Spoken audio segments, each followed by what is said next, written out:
Welcome to this week's episode. I'm Kevin Kaiser, and I'm here with my friend, co-host, partner in crime, Laura Coe. Laura, what's up? How's it going, Kevin? It's going really well. Today, we're diving even deeper into this conversation around the soul. Last episode, we talked about what is a soul, and today we're going to unpack the mystery box a little bit around, okay, well, if we're a soul, what's all this talk about a soul plan? Like, do we actually have a soul plan? Is there something that we've come here to do? And if so, what is it? And how do we find out what that is? So how do you think about soul plan? First of all, do we have a soul plan? What say you, Laura Coe? Wise thoughts today. Like this is my topic, right? Because I mean, I started studying authenticity like for a reason.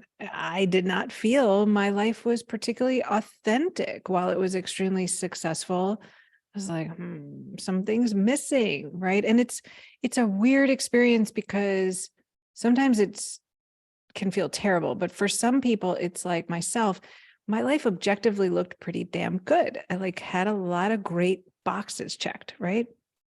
And so there's this feeling of lack of gratitude, perhaps, like what's wrong with me that I think something's missing, right? When objectively got the kid and the relationship, and in my case, the chocolate lab, and I had sold a company, right? Whatever your list is, and everybody's list is different.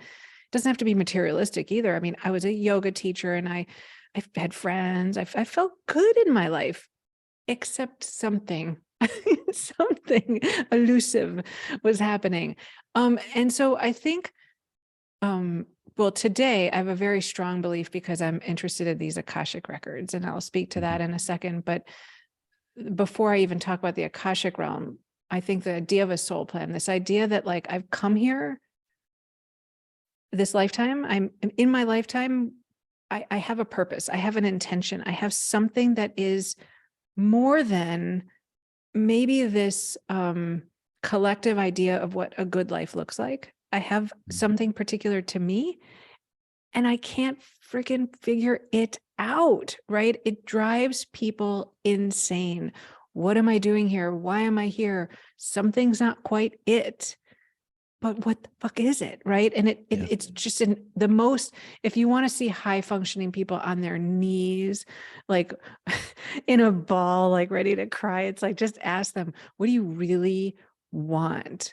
If I take away the question of money or success or outcomes, right? It's like, what actually makes you feel alive? And it's like, whew, that's a nightmare question. So a soul plan, to just tee it up with that idea, is like, the Akashic realm would suggest that before we incarnate in each lifetime, we sit with our guides, our loved ones, masters, and we say, like, what is it that my soul needs to learn in this lifetime to evolve forward, to learn, grow, experience whatever it is for why we came to this earth plane. And whether or not you believe in the Akashic realm per se, I mean, that's very specific to that experience.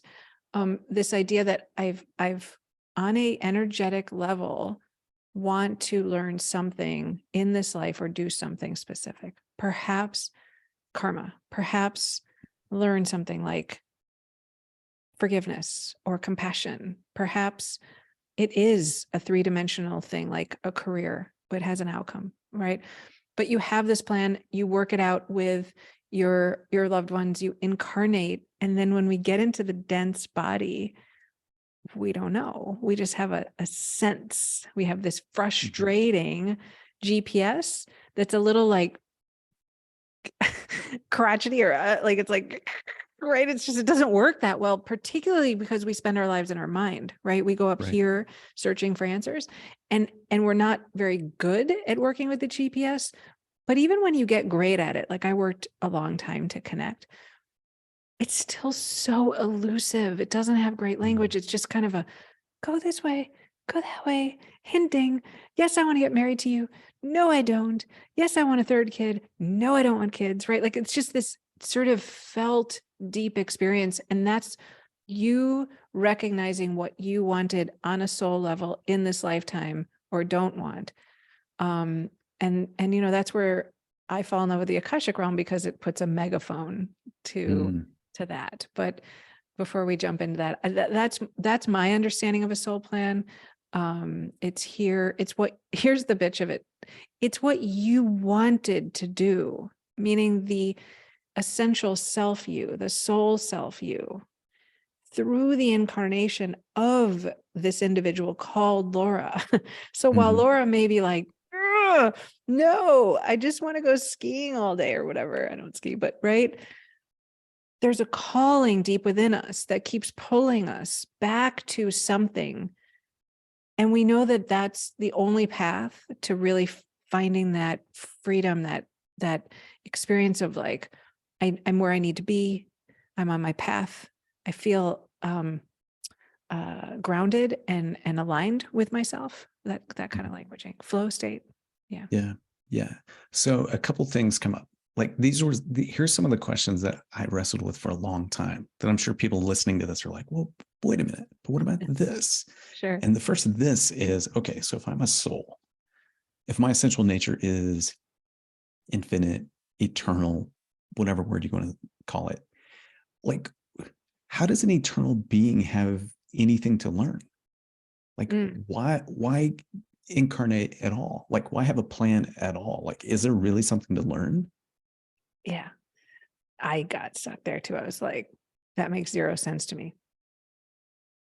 My understanding is that while there is the infinite oneness of collective consciousness, again, I'm going to just say this so many times in this podcast, this is the best we have with the language and understanding we have. It's Right. like this, right? But my understanding from spiritual texts, from the Akashic realm, from my own felt experience, there's this oneness, right? The collective conscious, the infinite. And that is not in the learning per se, right? Like, so the ocean, collective consciousness, the droplet being me, right? And so I am an expression of that infinite, but this imprint is in an evolution. And as it goes through its cycles of learning, it returns back to the ocean, the collective consciousness, the oneness in its totality. And it's kind of like, to me, like filtered water or something. Like it just kind of like goes through. And so in a way, there's no separate self, because like the snow is to a snowflake, right? It's all one, but that unique imprint goes through these lifetimes, incarnations, returns to source. Why? I don't think we know. I don't. I've never heard an answer exactly as to why this whole ecosystem exists. I don't know.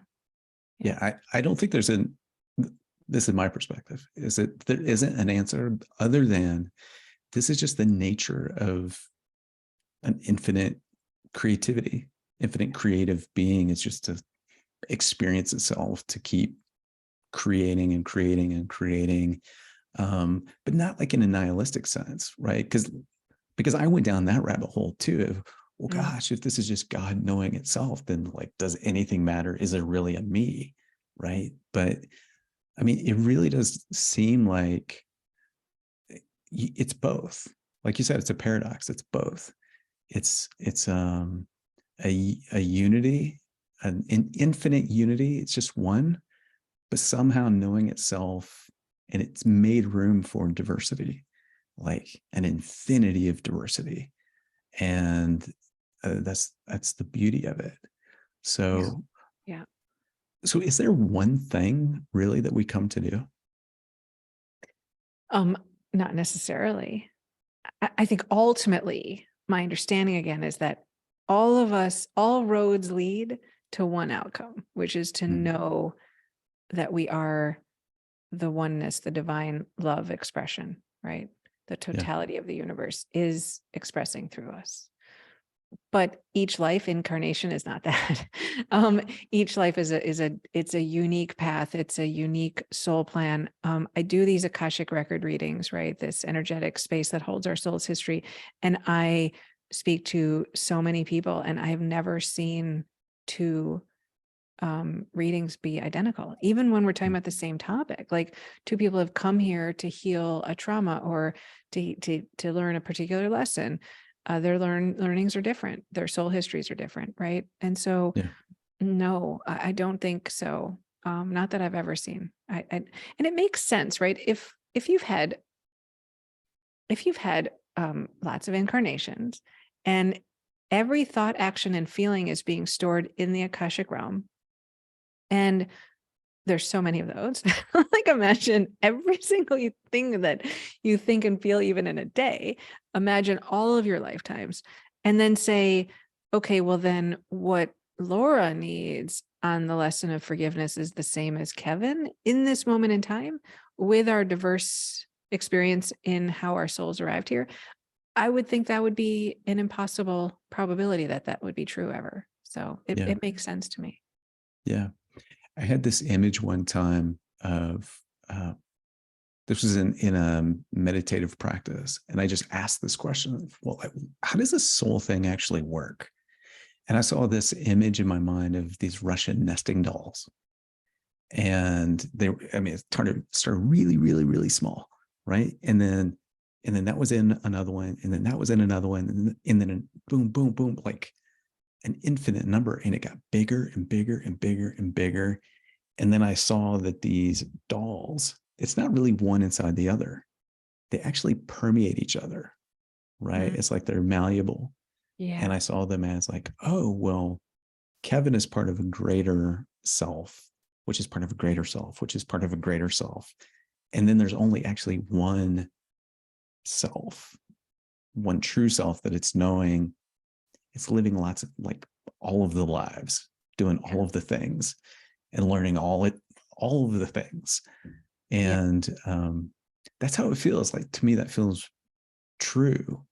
How you can have both, oneness and all of this diversity. Yeah. And notice too, your languaging, right? It's like nesting dolls, It's right? like this. Yeah. It's such a hard topic, but yeah, that's right. And I've seen it sort of like other things, but the variation kind of lends itself back to the same general idea, right? And so Yeah. these soul plans are designed for that leveling up that you're sort of talking about, right? But I think it's so important to then go back to our egos and remind ourselves that there's no getting better. That's what I loved. I asked about multiple incarnations, and they showed it to me, like in the Akashic realm, they showed it to me like trains that are attached. And so you just move from one train to the next down the line, right? But you're still on the same plane. It's not going up. It's not hierarchical, right? And it's very similar to how we might think about our school system. A PhD student doesn't feel better about themselves than a 3-year-old. It's age appropriate, right? You can't put a 3-year-old in a quantum physics PhD program right at Yale. Like, that's just madness. There's nothing better or worse, though. And I love that perspective, because I sort of have a disdain for spiritual elitism, right? Like, people feel like as they learn spiritual lessons that there's some way in which they might be wiser or better, or like something, right? And I don't think that's true at all. I think these soul plans are here for our growth, but not growth in a hierarchical going up kind of way, right? Just in a endless down the train, down the path. Yeah. Totally agree. But okay, so let's get to the $1 million question, really, which is, okay, I'm a soul. I have a soul plan. How do I find out what it is? How do I begin to do that? Like, how do you begin to do that? I mean, I know there are many different opinions and ideas on this, but let's talk about our opinions and ideas. Yeah, right. I mean, in my experience, it can come in the form of just these knowings, right? So my whole life, I've had these little tiny whispers throughout my life. I read Plato for the first time at 16. I was like, whew, that feels about right. And so you can just listen. You can just listen to those little moments um, without getting in your head and telling yourself that you shouldn't, or it's the wrong thing, or other people aren't. If you just trust fully, I think there's a lot of guidance in life, micro, macro level, right? Just even to on the small level. But I used to get these very strong knowings. Go to philosophy graduate school, just, yep. You know, I came home and I started doing entrepreneurship, and I was like, yep, this is the right thing for now, right? Left, and I was like, authenticity. And then I did the authenticity thing, and I was like, I just know I have to study self-love and love. I don't know what that means. I don't know why, right? So you can follow the breadcrumbs, so to speak, that are like, there's things you're connecting to all day in life, right? We know it, like, I don't know, some people like strawberry ice cream and some people like chocolate, like, why, right? But it's like, whatever, I just do. If we could just trust that the things that happen in a day are leading us down our path, if we're willing to listen, that's your soul talking to you, like, you're on the right path.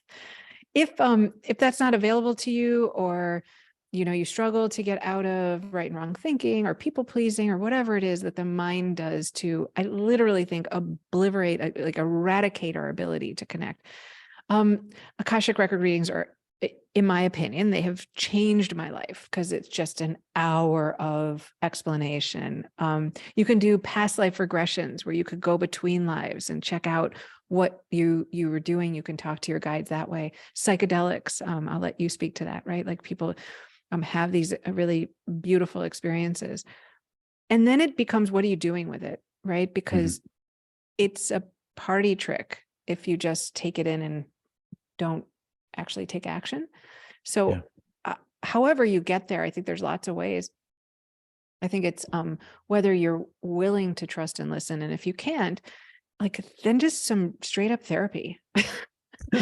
Right? Like, work out what's going on that's in the way of your guidance coming through. Like, I do think just the psychology of being a human, it gets in the way of it in a big, in a really profound sense. I believe that. Yeah. Well, and the way we're brought up to think about purpose and meaning in life, I mean, and this starts really, really young too, around, well, okay, a meaningful life means, married, 2.3 kids, house in the suburbs, $1 million in the bank, all these kinds of things. So it's this algorithm, like our mind starts running this algorithm. When I have this, then I'll be happy. When I have this, then I'll be happy. But then it never works. But what it does in the process is it teaches us not to trust ourselves, which is, I mean, a really good point that you brought up. So much of this and so many of the spiritual paths are about remembrance. It's remembering who you are. It's remembering that even if you're looking to others to tell you what's important, what's meaningful, what a good life is, you're still trusting yourself to trust their authority.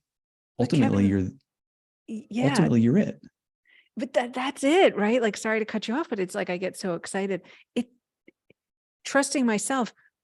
I thought for a long time I was, because I did have these like drops of knowings, and I have at least had that always, and it's really strong. So I've listened, but a lot of stuff, when I get them, my brain kicks in and is like, so when I trust myself, who am I trusting, right? Am I trusting the voice that talks to me night and day, that tells me all sorts of things? Or am I trusting this sort of elusive, quiet, vague, subtle, not very verbal space that feels really connected, but kind of might go against cultural norms, friends and family, right? And sometimes you grow up very spiritual and, in ashrams, but it turns out that, like, your soul is here to, like, go be a brilliant entrepreneur and not be doing that. So it's like, there's really no right childhood for a particular soul. And sometimes there's trauma and sometimes there's difficulties. So any psychological stuff, wherever it comes from, like, I think straight up getting a coach, getting some help, getting that cleared. Energy work. What is one direct way, though? Because you talk about, like, tuning into your own self, trusting yourself, trusting these like subtle movements. How do you begin to, so somebody listening to this who has no clue how to do that, Mhm. how do you start? How do you start really trusting yourself Yeah. and your own inner like intuition or guidance, whatever you want to call it? Yeah. I mean, I developed this like 15 years ago in my coaching practice around the authenticity stuff because I needed it. And then I started coaching people and I just taught them. But I have this really simple system of that I call red, yellow, green. And it's Mhm. like, if you're somebody who's really learned to, when you're in the process of making a decision or thinking about your life, you tune into the thoughts, right? But you don't tune into the physical. You don't know how to understand the nonverbal body language because there's all this intelligence under the neck.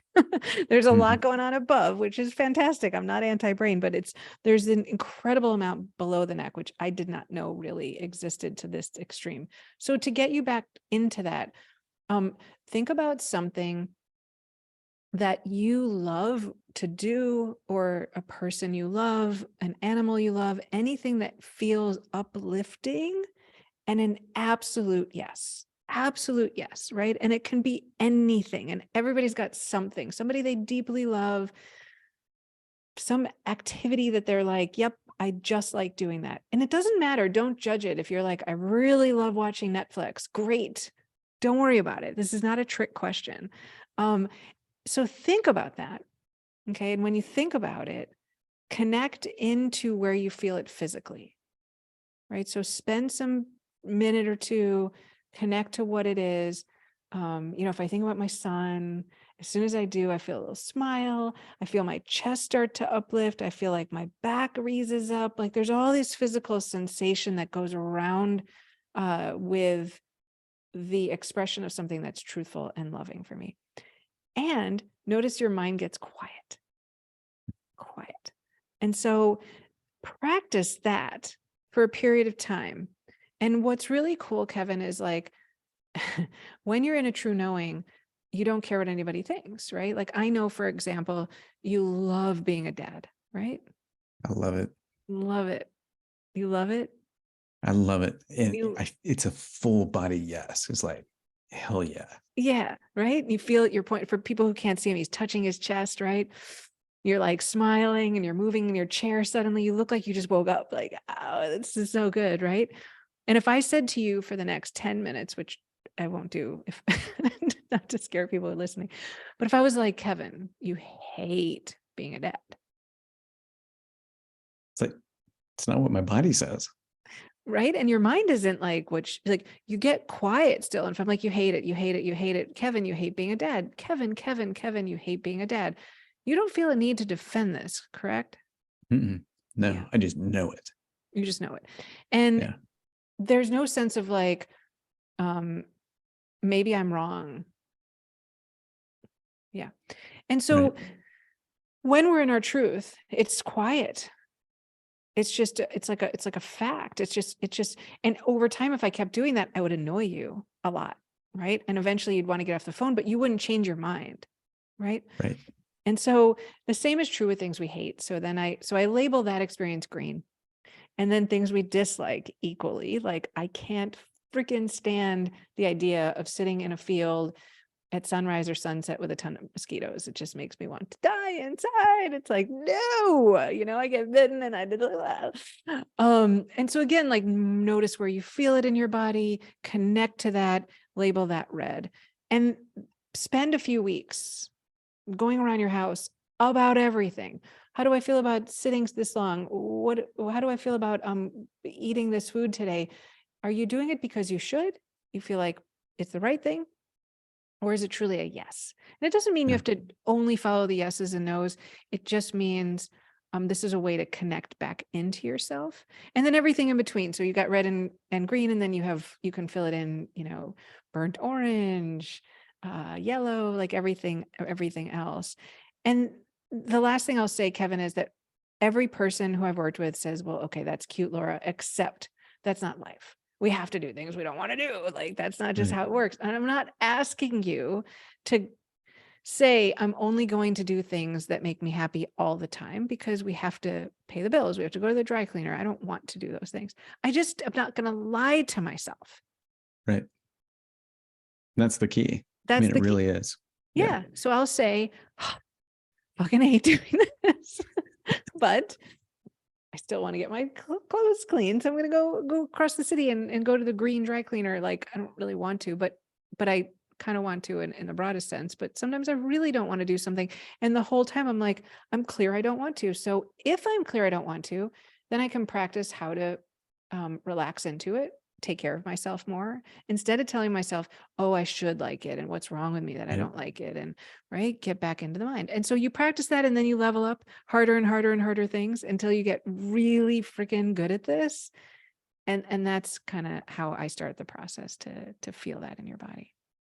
That sounds like a life at ease. And like I actually learned this technique from you and put it into practice. And I found that, man, it's just such a much clearer way to make decisions after you've really practiced it and gotten used to it and built up those muscles, because like our desires, our bodies are this kind of a truth machine, telling us really where we're magnetized toward, like what is our true north, and not fighting with that, but working with it. So yeah, beautiful way to live. And once you get good at it, I mean, your true north becomes just second nature to you. that's You just know right. how to gravitate toward it. So yeah. Yeah, and Well, then this you has been start to beautiful. recognize the hierarchy of life, right? Like, so I use that ecosystem within to be the decision maker. And then I use my brain, I employ my brain to get it done.